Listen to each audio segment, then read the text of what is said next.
Bonjour à tous. Alors, je vous explique un petit peu le principe, parce que je l'ai expliqué un petit peu en classe à ceux qui étaient là cette semaine, donc au groupe A, mais comme je vous ai pas tous vus, vous allez peut-être être étonnés. Donc, l'idée, c'est, comme je disais dans le mail que vous avez tous eu, que vous suiviez pas la même chose en distanciel et en présentiel, et par souci de justice, pour que vous ayez bien eu tous la même chose à l'arrivée, et disons, par efficacité, parce que sinon, ça risque d'être un petit peu le bazar si on fait une espèce de semi-continuité avec tantôt les uns, tantôt les autres. Bon. Donc, l'idée là, du coup, c'est d'entamer un autre chapitre que vous travaillerez chez vous pendant les semaines où où vous n'êtes pas en présentiel au lycée, et de continuer notre chapitre 3 qui était le nombre dérivé en classe, qu'on terminera d'ailleurs dans pas très longtemps normalement. Voilà, donc l'idée c'est ça.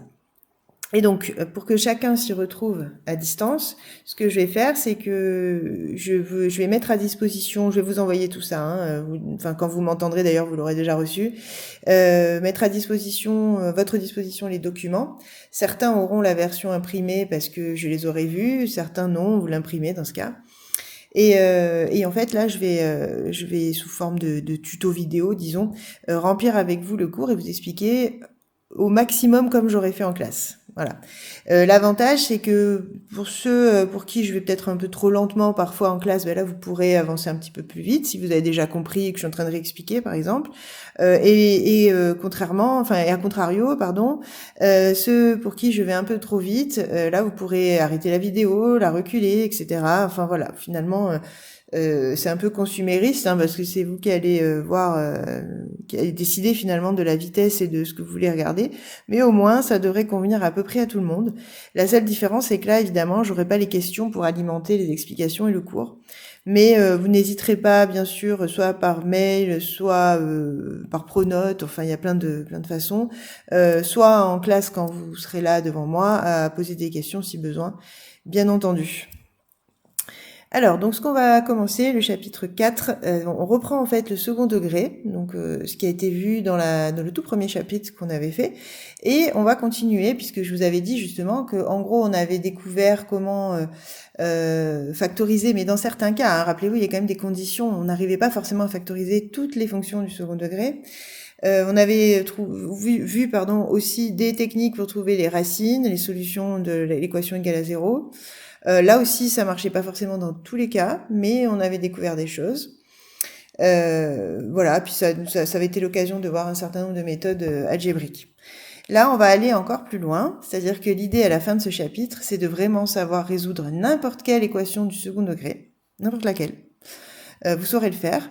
Et de voir et pour cela, en fait, on aura besoin de voir une troisième forme. On avait vu donc la développer, la factoriser. Là, on va voir une forme qui s'appelle la forme canonique. Et on va voir justement en quoi elle est nouvelle et en quoi elle nous permet de répondre à ce problème, donc de la résolution dans le cadre général de l'équation du second degré égale à zéro. Voilà, en gros, c'est ça le programme. Pour aujourd'hui, le programme, ça s'arrêtera à juste qu'est-ce que c'est la forme canonique. Donc après, ce que je vais faire, c'est que vous aurez aussi une fiche d'exercice. Je vais vous donner donc les exercices à faire. Je vais vous donner une date, comme ça vous rythme un petit peu la semaine. D'ailleurs, désolé, je commence un petit peu tard dans la semaine, mais j'ai fait comme j'ai pu pour m'adapter. À partir de la semaine prochaine, où normalement devrait être un peu mieux rythmé. Et oui, donc quand vous aurez fait vos exercices pour le jour que j'aurai dit, ben, je vous donnerai un corrigé là aussi sous forme vidéo.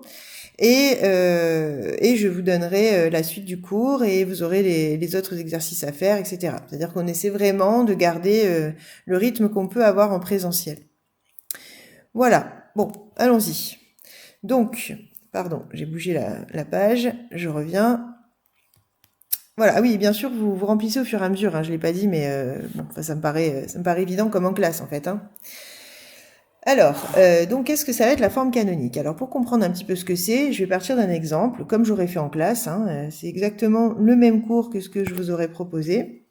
Je vais peut-être écrire en couleur, comme ça tout le monde verra bien. Alors, si je pars d'une fonction du second degré, classique, qu'on a déjà rencontrée dans le chapitre 1, donc là je prends f de x égale x carré plus 4x moins 12, déjà, première chose, cette écriture et la forme. Bon, là, il n'y a pas de parenthèse du tout. Il n'y a plus de produit, de facteur. Donc, normalement, vous devez savoir que c'est la forme développée. donc développer. Ensuite, on vous demande de montrer que f de x égale x plus 6 facteur de x moins 2. Bon, il y a plusieurs façons de le faire.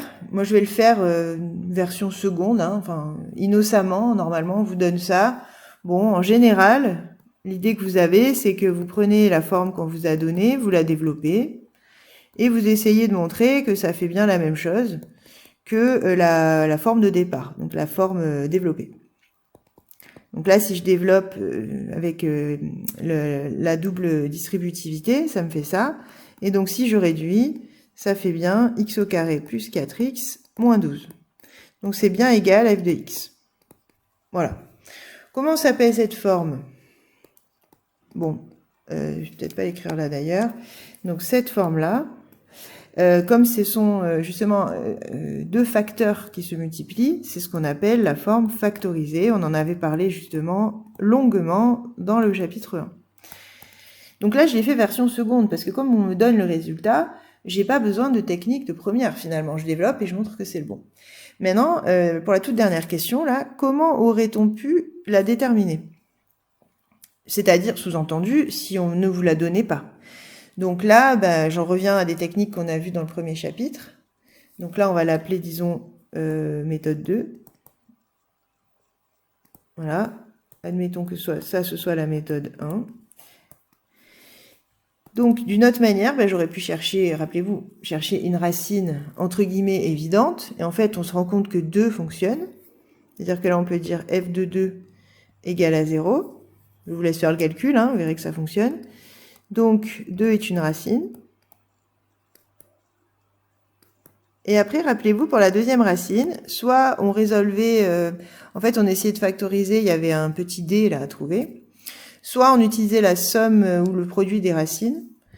Donc là, si on appelle x2 la deuxième racine,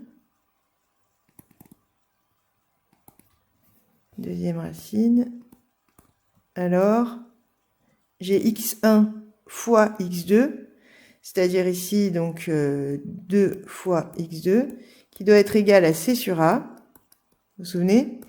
C'est-à-dire moins 12 sur 1, autrement dit, moins 12. Donc j'ai 2 fois x2 égale moins 12, donc x2 égale moins 12 sur 2, c'est-à-dire moins 6.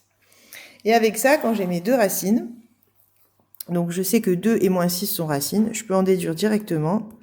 Rappelez-vous, hein, f de x, c'est a facteur de x moins x1 facteur de x moins x2. Autrement dit, comme ici, a vaut 1, puisque devant le x au carré, j'ai rien, donc a égale 1. Du coup, ça me fait, le 1, je le mets pas, et donc ça me fait x moins 2, facteur de x moins 6, c'est-à-dire bien x plus 6. Donc c'est bien ce qu'on vous a proposé dans la fonction au départ, je veux dire dans l'énoncé comme factorisation. X plus 6, facteur de x moins 2. Donc voilà comment vous pouvez la retrouver, en fait, cette forme, si on ne vous la donne pas. Ça, normalement, vous savez déjà le faire. Enfin, j'espère. Maintenant, deuxième question. Parce que là, pour l'instant, il n'y a pas vraiment de nouveauté. Donc, deuxième question. On me demande de montrer que f de x écrit aussi x plus 2 au carré moins 16. Donc là, c'est un peu étonnant, puisqu'on vous a parlé de forme développée, forme factorisée, au premier chapitre, mais pas d'autre chose. Là, clairement, c'est encore une autre écriture. Donc, pourquoi pas, hein. Alors, pareil... Le plus simple, c'est de la développer pour montrer que c'est bien la bonne. Alors, ici, on reconnaît une identité remarquable. Hein. Voilà. Donc, si je le développe, ça fait a carré plus 2 fois a fois b plus b au carré. Le moins 16, je vais le mettre d'une autre couleur. Voilà, je vais revenir à ma couleur de départ. Et donc, si je calcule x au carré plus 4x plus 4 moins 16, c'est-à-dire ça fait bien moins 12. Donc on retrouve bien f de x. Donc si je retrouve bien f de x, c'est que, en effet, c'est bien une autre écriture de ma fonction de départ. Donc j'avais la développée, la factorisée, et maintenant j'ai une nouvelle forme. Et en fait, c'est cette forme-là. Donc finalement, à quoi ça ressemble? J'ai un gros truc au carré, là. En général, il y a x plus ou moins quelque chose à l'intérieur. Et ensuite, plus ou moins un nombre. Et il se peut aussi, on va le voir juste après, qu'il y a un nombre devant la parenthèse. Ça, c'est ce qu'on va appeler la forme canonique. Alors, je ne sais pas pourquoi canonique. Voilà, c'est comme ça. Je ne suis pas en mesure de vous expliquer pourquoi on a mis ce vocabulaire-là. Il faudrait que je cherche. En tout cas, ça s'appelle comme ça, la forme canonique. Donc, ça n'est ni factorisé ni développé. J'ai finalement une partie qui est factorisée au début, qui est transformée en identité remarquable. Et le reste, le moins 16, qui finalement est une partie de forme développée. Voilà, c'est une espèce d'hybride entre les deux. Alors, comment est-ce qu'on aurait pu la déterminer? Ça, c'est une grande question. C'est pas si simple. En partant de la fonction de départ, de la forme développée, bien sûr. Partez pas de la forme factorisée, c'est encore plus difficile. Hein. Donc, si je repars de ma forme développée. Alors, donc comment la déterminer? On va répondre ici. Donc, je repars de f de x égale x au carré plus 4x moins 12. Et donc, la question, c'est comment je passe, si on me la donne pas, parce que là, on me l'a donné, la forme canonique. Bon, très bien, j'ai qu'à vérifier, ça va. Mais si je ne l'ai pas, comment je passe de ma forme développée de départ à la forme canonique qu'on m'a donnée là? Alors, attention. L'idée, en fait, c'est ce que je disais hein, dans la forme canonique, c'est de factoriser une partie. Et factoriser pas de n'importe quelle manière, factoriser en utilisant une identité remarquable. Soit la 1, soit la 2, c'est-à-dire soit a plus b au carré, soit a moins b au carré. Alors, on y va. Déjà, ce que je vais faire, c'est que je vais vous réécrire les deux identités remarquables qui sont concernées. On ne sait jamais, puisque vu ce que je vois parfois quand je passe dans les rangs ou dans les copies, je m'inquiète un peu. Voilà, donc ça, normalement, ce sont les deux identités remarquables que on va utiliser ici. Ce n'est pas les deux seules que vous connaissez normalement, mais là, en tout cas, dans cette partie-là, c'est les deux seules qui nous intéressent. Donc, ce que je vais faire, c'est que je vais reprendre à chaque fois, et à chaque fois, ce sera pareil. Vous essayez de factoriser la partie où il y a des x. Le reste, vous laissez. Donc, le moins 12, je laisse. On verra ce que j'en fais un peu plus tard. J'en ferai pas grand-chose, d'ailleurs. Donc, ce truc-là, si je le factorise, alors vous allez me dire, oui, ça peut se factoriser par x. Oui, sauf que, comme je vous ai dit, le but ici, c'est de factoriser en utilisant une identité remarquable. Donc, la première chose que vous pouvez remarquer, c'est qu'à le dire, c'est que j'ai un carré ici, le x carré, donc forcément le a, ce sera x carré. Et ensuite, donc là on a le début en fait, ce sera donc soit l'une soit l'autre. Là comme j'ai un plus, ben, ce sera forcément la première, a plus b au carré. Et donc moi j'aimerais que ce qui suit là, le 4x, ce soit 2ab. Alors 4x c'est 2 fois 2x, et mon a c'est x. Donc en fait pour b il ne reste plus que 2. Ce qui va donner, donc, alors je l'écris, puis je vais réexpliquer un petit peu. Donc, ce qui va donner x plus 2 au carré. Donc, le a, alors attendez, je le remets en vert. Le a, du coup, c'est x, et le b, ça serait 2. En effet, si je le redéveloppe, je vais y revenir hein, à cette histoire, mais je veux vous convaincre déjà que ça fonctionne. Si je redéveloppe x plus 2 au carré, bon là j'ai pas fini d'écrire, hein, je précise pour ceux qui se stressent, là j'ai pas terminé, hein, mais juste pour le début là. Si je redéveloppe x plus 2 au carré en utilisant mon identité remarquable, ça me fait bien x au carré plus 2 fois x fois 2, c'est-à-dire 4x. Donc ça marche le début. Donc en gros, qu'est-ce que j'ai fait? Finalement, là j'avais 4x, je divise mon 4 par 2 et je mets 2. Et ce sera tout le temps pareil. C'est-à-dire qu'à chaque fois, comme dans l'identité remarquable, vous avez 2 fois a fois b, en fait vous allez retenir que la moitié du coefficient. Bon, par contre, il y a un autre problème. Je ne sais pas si vous avez percuté.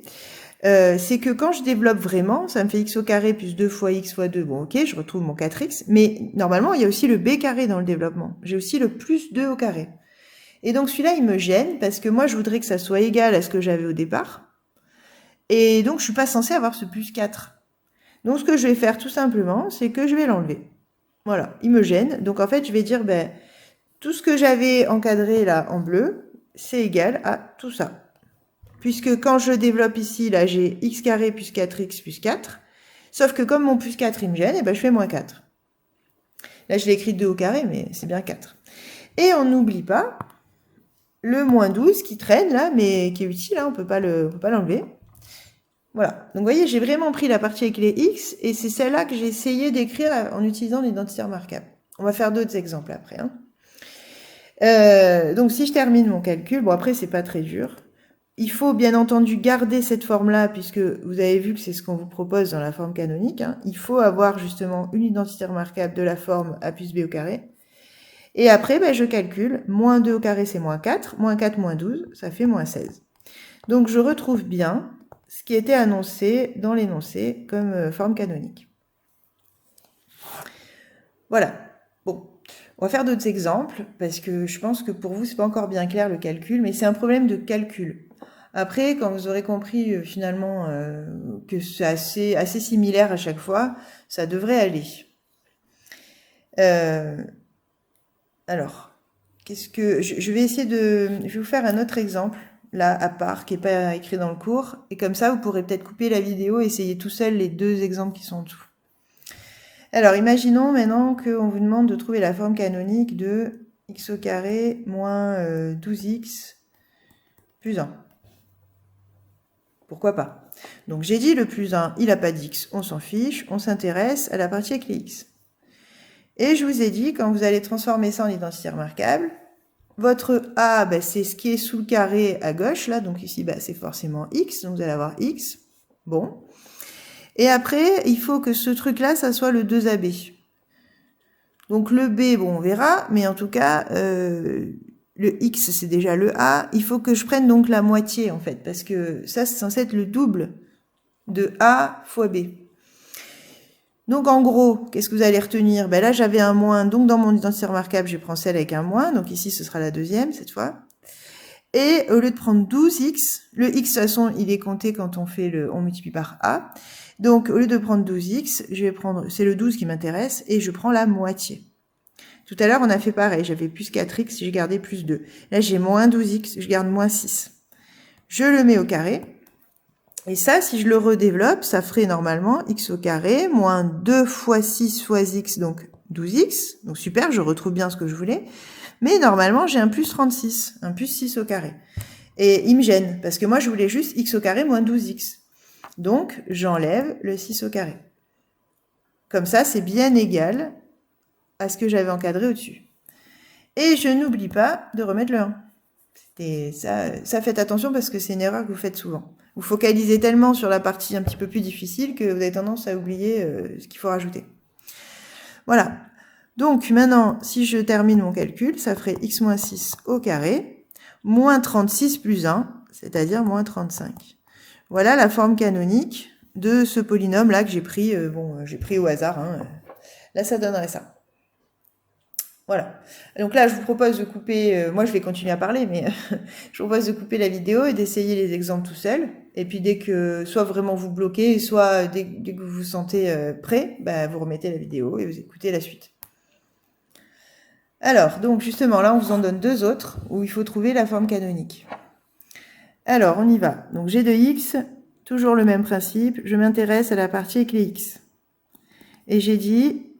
il faut que je me retrouve avec une identité remarquable, soit a moins b au carré, soit a plus b au carré. Le signe correspond au signe que vous avez déjà. Ici, c'est un moins, donc je mets un moins. Pourquoi j'ai mis x ici? Parce que j'ai x au carré, donc forcément le a, c'est x. Et après, pour déterminer qui est b, le x, vous n'avez plus besoin de le mettre, puisque quand on va redévelopper, il sera contenu, vu que a, c'est x, donc il sera contenu dans le 2ab. En revanche, le 6, c'est censé être 2b, donc vous, b, ce sera la moitié de 6. Autrement dit, 3. Voilà. Et comme je disais, quand on fait ça, le problème, c'est qu'on a le b au carré qui est en trop, le 3 au carré ici, donc je l'enlève. Et c'est tout le temps pareil, hein, c'est-à-dire que à chaque fois, vous prenez la moitié du coefficient et après, vous enlevez le b carré. Il faudra juste se méfier quand vous aurez un coefficient devant le x carré, mais on va le voir dans l'exemple d'après. Et donc, j'oublie pas mon plus 4, toujours pareil. Voilà. Et ensuite, je calcule et surtout, je ne redéveloppe pas le carré. Parce que ça, je le vois dans les copies aussi. Hein. Il y en a qui savent pas trop où ils veulent aller, donc ils trouvent bien le carré, puis hop, ils le redéveloppent. Donc là, forcément, non. Hein. Le but, c'est de trouver la forme canonique. Donc là, moins 3 au carré plus 4, ça fait moins 9 plus 4, moins 5. Voilà la forme canonique de G. Bon, j'ai laissé beaucoup de place, hein, visiblement. C'est pas grave. Et en fait, ces nombres-là, là, le 3 et le moins 5, ils vont porter un nom après. Enfin, un nom, des lettres. Donc bon, on va y revenir dans la propriété juste en dessous. Maintenant, h de x. Donc là, pareil, je m'intéresse à la partie avec les x. Là, néanmoins, on fait attention à une chose, c'est que j'ai pas x carré tout seul, contrairement à mes 3 autres exemples. Donc, il va y avoir une première étape. Avant de vous lancer dans la factorisation par forme canonique, déjà, vous factorisez premièrement, donc sans rien toucher autrement, hein, factorisez par le petit a, c'est-à-dire ce qui est devant le x carré. Donc ici, par 2. Et donc, si je factorise par 2, ça va faire x au carré moins 4. X, pardon, j'ai oublié un morceau. Moins 4x. Et le plus 9, vous voyez, je commence déjà à ne pas m'en occuper. Je le laisse. J'espère que tout le monde m'a suivi. Donc l'idée, en fait, c'est de sortir ce coefficient pour qu'il ne nous gêne plus et qu'après, on soit dans la même configuration qu'avant, c'est-à-dire avec juste x carré.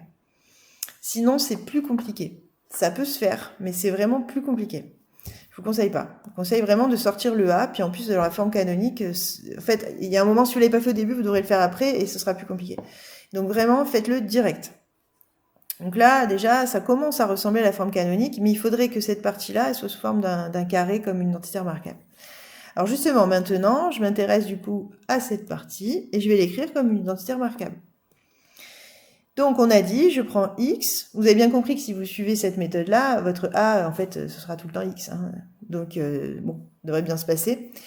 Là, je mets un moins parce que j'avais un moins, et je prends la moitié du coefficient qui est là. Donc, comme c'était 4, et bien, je prends 2 au carré. Je n'oublie pas d'enlever mon b carré qui est en trop. Et là, attention, vous avez votre 2 qui est en facteur de tout ce qui était encadré. Donc, ce qui est encadré, c'est égal à ça. Donc là, je ferme la parenthèse parce que mon 2 qui est devant va s'appliquer à tout ça quand même. Hein. Plus 9. Bon. Et maintenant, je continue mon calcul. Donc justement, mon 2 qui est là, faites bien attention, je vais le mettre en couleur ça. Il va s'appliquer à lui et il va s'appliquer à lui. Alors pourquoi je fais ça? Parce que j'ai besoin de calculer en fait avec mon 2 au carré et mon 9, là, ce que ça va donner comme nombre sans x à côté. Donc, si je fais mon petit développement sans tout développer, hein, juste vous distribuez le 2 en fait. Donc, 2, il va se retrouver avec x moins 2 au carré. Très bien. Et ensuite, je vais avoir moins 2 fois 2 au carré, c'est-à-dire 2 fois 4. Et le plus 9, je le laisse. Et j'y suis presque. Moins 8 plus 9, ça fait plus 1. Et voilà. Voilà la forme canonique donc de h de x. Voilà, donc en gros, qu'est-ce que je retiens? Je retiens que quand j'ai un nombre devant le x carré, c'est quand même un petit peu plus compliqué dans les calculs parce que j'ai une première factorisation à faire, il faut y penser. Et ensuite, après, il faut bien distribuer ce nombre-là à la constante pour pas qu'elle soit fausse. Voilà, donc voilà à quoi ça ressemble, trouver une forme canonique. Donc là, ce qu'on va faire, c'est qu'on va juste écrire la propriété qui correspond à ça, c'est-à-dire qu'est-ce que c'est la forme canonique, comment ça s'écrit, mettre des lettres en fait sur tout ça, on va généraliser. Mais sinon, pour aujourd'hui, voilà, si déjà vous avez compris ce principe-là, c'est bien. Et on va la démontrer. La démonstration, bon, on s'accroche, on s'accroche. Elle est au programme, hein, je précise. Donc, propriété, du coup, on part encore d'une fonction polynôme du second degré, à x carré plus bx plus c. Donc, toutes les fonctions de ce type-là s'écrivent sous la forme f de x égale a, parce que je ne sais pas si vous avez remarqué, je ne l'ai pas dit ça d'ailleurs, je vais le dire, dans mes exemples, le truc que je retrouve ici devant le carré, là, enfin mon identité remarquable, comme ici d'ailleurs, ici c'était 1, en fait, à chaque fois, c'est le a de ma forme développée au départ, du ax carré. Là aussi, puisque le 1, je l'avais. Donc, je ne l'ai pas dit, mais ça correspond et ce sera tout le temps le cas. Ce que vous avez devant la parenthèse de la forme canonique, c'est le petit a. Donc, si je reprends ce que j'étais en train d'écrire, donc a facteur de x moins... Alors, vous voyez, x moins 3 ici, là, x moins 2, l'autre c'était x moins 6. Là, on avait x plus 2, mais x plus 2, c'est x moins 2, donc ça peut quand même s'écrire comme une soustraction. Donc, finalement, on a x moins quelque chose. On a décidé de prendre le moins comme convention. Hein, donc, quand il y a un plus, il faudra bien penser que c'est moins. Donc, moins, et le nombre qui est là, on l'appelle alpha. Je pense que vous avez déjà rencontré ce nom-là, cette lettre-là. C'est une lettre grecque, c'est le A en grec. Au carré, du coup, puisque c'est le fameux carré de l'identité remarquable. Et ensuite, on a une constante à côté qu'on a décidé d'appeler plus bêta. Donc là aussi, votre bêta, là, nous, on met plus bêta, mais bêta peut être négatif. Donc ça peut être plus, moins quelque chose. Par exemple, là, dans l'exemple A, j'avais moins 5, donc en fait, c'est plus moins 5. Bêta vaut moins 5. Voilà. Donc, si je reprends les exemples du dessus, juste pour qu'on soit au clair, hein, A ici vaut 1, alpha, il vaut 3, c'est ce qui est après le moins, et bêta, il vaut moins 5, puisque c'est plus moins 5. Là, A, il vaut 2, alpha vaut 2 aussi, et bêta, ah oui, bêta, j'ai pas dit, mais enfin, je pense que vous avez compris, c'est la lettre grecque qui veut dire B. Hein. En gros, c'est A et B, alpha et bêta. Bêta égale 1.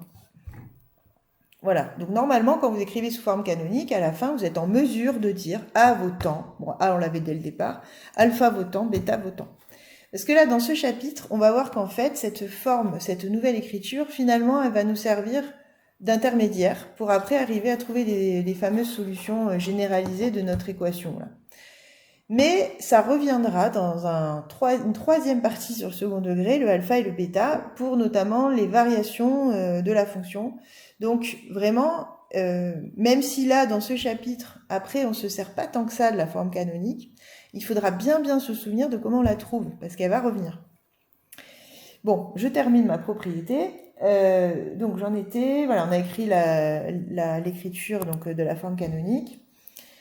Et on va quand même préciser ce que c'est alpha et bêta. Donc où alpha et bêta sont des nombres réels, hein, donc sont des réels. Ils peuvent valoir n'importe quoi, je répète, hein, ils peuvent être négatifs, ils peuvent être nuls aussi.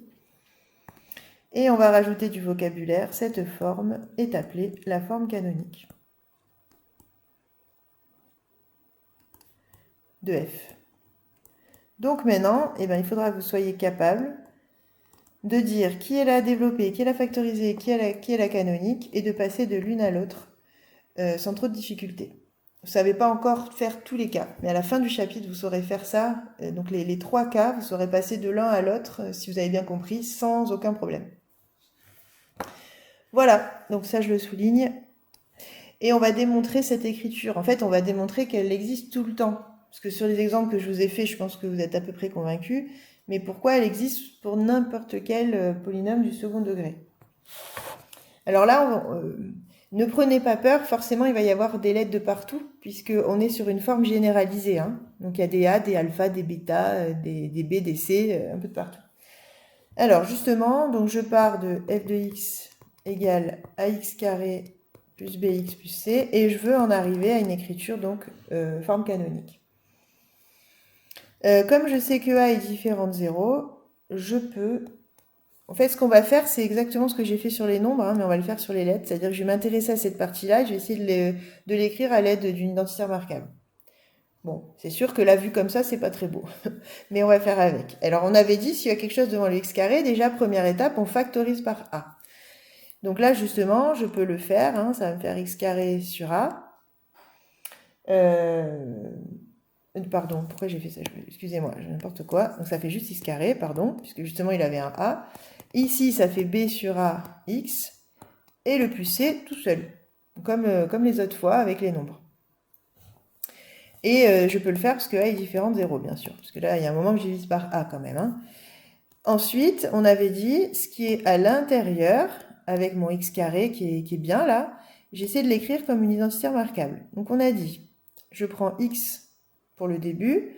S'il y a un plus, je mets un plus, très bien. Et je dois prendre la moitié de ce coefficient-là. Vous vous souvenez? C'est-à-dire 1 demi de b sur a. Et je mets au carré. Et on avait dit aussi, souvenez-vous, qu'il faut enlever ce qui est en trop. Donc autrement dit, la deuxième partie au carré. Voilà. Et on n'oublie pas de rajouter le c. Oui, je sais, c'est pas beau. Ceux qui ont vraiment de grosses difficultés, là, malheureusement, bon, il y en a quand même quelques-uns, et n'en ayez pas honte, c'est pas grave, suivez la démonstration, mais après, focalisez-vous vraiment sur les applications, les exercices un peu plus simples. tant pis. Ceux qui en ont les moyens, par contre, c'est très bien de la comprendre, allez au programme, et ce sont des choses qui vous serviront même pour l'année prochaine. Donc je continue. Maintenant, on va essayer d'arranger un petit peu tout ça. Le plus dur est fait. Alors, 1 demi fois B sur A, ça fait, on multiplie par étage, hein, donc ça fait B sur 2A. Là, pareil, et B sur 2A, quand je le mets au carré, je mets au carré en haut, je mets au carré en bas, je me retrouve avec ça. Bon, j'espère que ça va. Ensuite, on avait dit tout à l'heure que nous, on voudrait avoir une forme canonique, c'est-à-dire un nombre fois un carré, et après que des nombres, en fait, pas factorisés. Donc ce A qui est là, souvenez-vous, on l'a fait tout à l'heure avec le 2. Ce A qui est là, je vais l'appliquer à ma forme canonique, à mon identité remarquable, et je vais l'appliquer aussi au deuxième nombre. Donc ça va faire A fois x plus B sur 2A au carré, moins A fois B au carré sur 4A carré. Et comme là, alors je ne vais pas oublier de remettre mon plus C par contre, voilà. Comme là, j'ai un A en haut et un A carré en bas, en fait, il va me rester plus qu'un A en bas. Et donc, je me retrouve avec A facteur de x plus B sur 2A au carré, moins B carré sur 4A plus C. On n'est plus très loin, mais on n'a pas encore fini. Ça peut s'écrire aussi. En fait, ici, je vais mettre au même dénominateur. Donc, B sur 2A au carré. Et en fait, alors si je mets le moins en facteur, ça va faire B carré sur 4A. Enfin, le moins, pour l'instant, je vais le laisser comme ça. Plus 4AC sur 4A. Hein, j'ai tout multiplié ici par 4A. Et donc,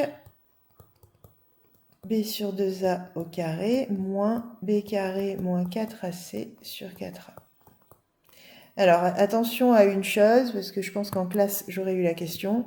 Là, j'ai mis un moins au lieu du plus, parce que le moins qui est devant, en fait, c'est comme s'il était en quelque sorte factorisé, c'est-à-dire qu'il s'applique à tout ce qui est dans la parenthèse, dans la fraction, pardon. Une fraction, c'est comme s'il y avait des parenthèses là. Hein. C'est pour ça que j'ai plus le plus, j'ai un moins. Voilà, bon, c'est quasiment fini maintenant. En fait, il s'avère qu'un petit peu plus tard, on va le noter comme ça, donc je vais le faire directement. Un peu plus tard, ce nombre qui est là, B carré moins 4AC, il va porter un nom, c'est-à-dire une lettre grecque là aussi, qui veut dire D, delta. C'est le delta majuscule, celui-là, comme c'est un triangle en fait. Hein. Donc ce truc-là, vous allez voir que ça reviendra très souvent, le B carré moins 4AC, c'est ce qu'on va appeler delta. Et on verra le vrai nom que ça porte un petit peu plus tard, enfin juste après, mais pas aujourd'hui. Voilà, donc au final, pour terminer, ça s'écrit A facteur de x. Alors je vais mettre moins pour qu'on retrouve l'écriture x moins alpha au carré, moins delta sur 4a. Et donc au final, j'ai bien trouvé une forme canonique avec alpha qui vaut moins b sur 2a, et ce sera toujours le cas, je le précise, et bêta qui vaut moins delta sur 4a. Voilà, c'est-à-dire qu'en fait, là, on vient de donner la formule, finalement, qui permet de trouver la forme canonique. Alors, du coup, pour trouver la forme canonique, soit vous apprenez ça, c'est-à-dire vous apprenez que le alpha, c'est toujours moins b sur 2a, que le bêta, c'est toujours moins delta sur 4a, à condition de connaître delta. Mais ça me paraît périlleux parce que, à force d'apprendre trop de formules, on finit par les oublier et les mélanger. Mais vous pouvez le faire si vous le souhaitez. Sinon, vous faites comme on a appris là tout à l'heure. Pour trouver la forme canonique, vous factorisez au fur et à mesure. Et ça va sortir tout seul en fait. Mais en tout cas, pour le bien de la démonstration, on avait besoin de sortir des formules pour montrer que ça marche tout le temps. Puisque là, on est capable de donner exactement le alpha et le bêta, quel que soit le A, le B, le C de départ. Voilà, bon, je sais, la démonstration, c'est pas évident pour vous. J'espère que ça c'est à relire et à retravailler. Hein. J'espère que le reste, en tout cas, c'est-à-dire toute la partie application, où vous avez des coefficients qui sont des nombres, j'espère que ça, vous avez à peu près compris et que vous serez capable de refaire. Donc justement, je vous communiquerai, je vais écrire sur Pronote ce qui est à faire sur la fiche d'exercice que vous aurez en parallèle. Et voilà. Et donc on fera un point. Je pense que je vous donnerai la suite vendredi. Je suis désolée pour ceux de cette semaine, hein, c'est un petit peu serré, mais j'ai pas pu faire mieux. La semaine prochaine, ceux de la semaine prochaine, vous aurez légèrement plus de temps. Mais bon, on fait au mieux. Je suis désolée pour ceux qui ont un peu moins de temps. Voilà. Donc en tout cas, n'hésitez pas à revenir vers moi s'il y a des questions et faites-le bien sérieusement parce que ces chapitres-là sont très importants. Ils sont faisables à distance, hein, c'est pour ça que j'ai fait ce choix-là. Vous allez voir là, même la suite du chapitre. Après, c'est un peu technique au début parce qu'il y a des lettres de partout, mais en fait, ça marche assez bien dans les exercices. Mais néanmoins, ce sont des chapitres vraiment centraux qui reviennent très souvent. Donc jouez bien le jeu parce qu'on n'aura pas le temps de les refaire en classe. Donc voilà, je fais au mieux, hein, donc n'hésitez pas vous aussi à le faire de votre côté et à jouer le jeu et à poser des questions si jamais ça n'est pas suffisamment clair. Et à être bien régulier surtout. Voilà, bon courage à tous, j'espère que vous portez tous bien. Et à bientôt pour certains, un peu plus loin pour d'autres. Allez, bon courage.